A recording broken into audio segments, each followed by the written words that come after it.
About receiving or being the recipient of this award is that hopefully it'll dispel great confusion around the difference between Serbia and Siberia.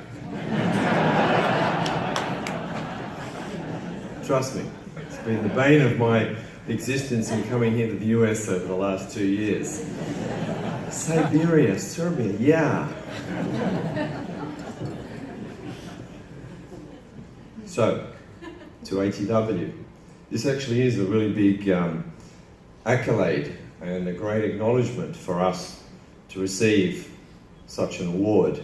And it's an award that actually, for me, it's actually very easy because I'm just the front of house guy. It's all the great men and women of Air Serbia who actually deserve this great recognition.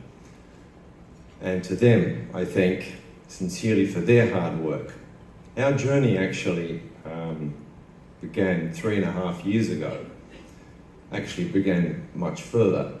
I don't know how many of you know, but Air Serbia is the reincarnation of Yat Airways, our predecessor. Actually, in June of this year, we celebrate our 90th anniversary. It's a long time to be flying, and it puts us in the space of the great aviators, and aviation is very much in the blood of Serbs and Serbian people from that part of the world. But James Hogan, who happens to be our deputy chairman, said it best in 2013 before Etihad made its investment in our airline. Yat Airways was a great airline and a proud airline with no future at that point. So along came Etihad in 2013, and for my sins, somehow I got roped into this as the CEO, all the way from Australia, just in case someone hadn't picked the accent. They call me the unicorn. Why? Because I happen to be an Australian Serb, and there's not too many Australian Serbs that were tailor-made for this job. But actually, calling it a job is very far away from what we accepted to do. This is a mission where failure was not an option. I see in the room a number of airline CEOs. How many of you are in the room? Airline CEOs, hands up. 1, 2, okay. The reason I ask is because you'll understand better than anyone around what I'm going to tell you, because we were given a Herculean task when we actually entered the company on that most auspicious of days, September 11, 2013, which was not a good day omen-wise, but it was one nonetheless that we had to take. And September 11 was the day that we were installed in the company, and we had 6 long or 6 short weeks, whichever way you look at it, where we had to turn everything around. We had to refleet, we had to retrain, we had to resize, and we had to rebrand, because the first flight was on October 28th. And those of you who did put your hands up as airline CEOs, you'll know just how hard that is in 6 short weeks. Now, yes, we're a small airline, and some of you might say, well, you know, it's pretty easy, small airline. Small airline, small headaches, big airline, big headaches. The only difference is the number of Advils that you have to take.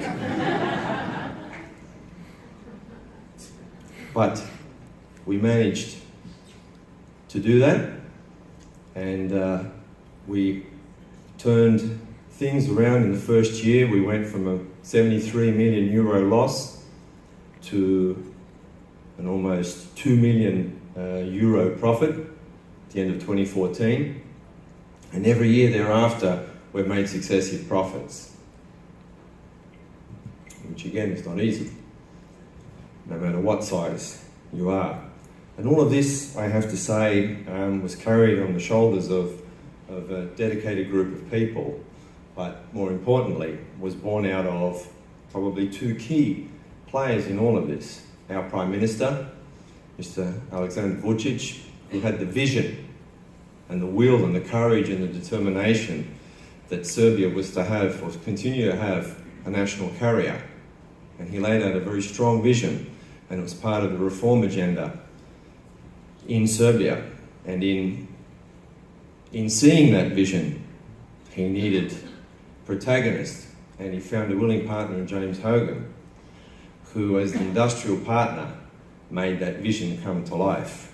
And to both these men, a great debt of gratitude is owed, without which we wouldn't be where we are today. And along with him and our Prime Minister, we were ably assisted by our Chairman, Mr. Siniša Mali, who, as a good friend and also the Mayor of Belgrade, played his part in this whole turnaround as well.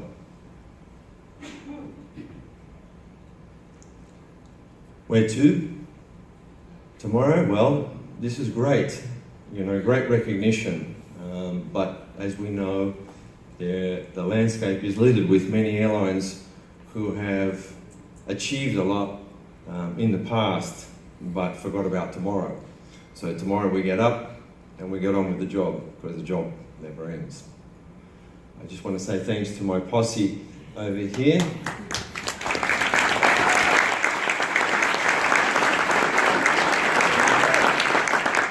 Who have been great in the process, been great friends, without which I personally would not have been able to endure this journey for sure. And once again, I pay homage and thanks to my team, my people, because as we all know, this is a business about people.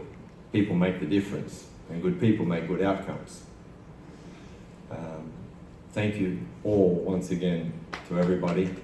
My thanks also to all our citizens back in Serbia who will be looking at this as, what is all of this about? But it is a great recognition that something good can come out of a country like Serbia. Thank you all very much.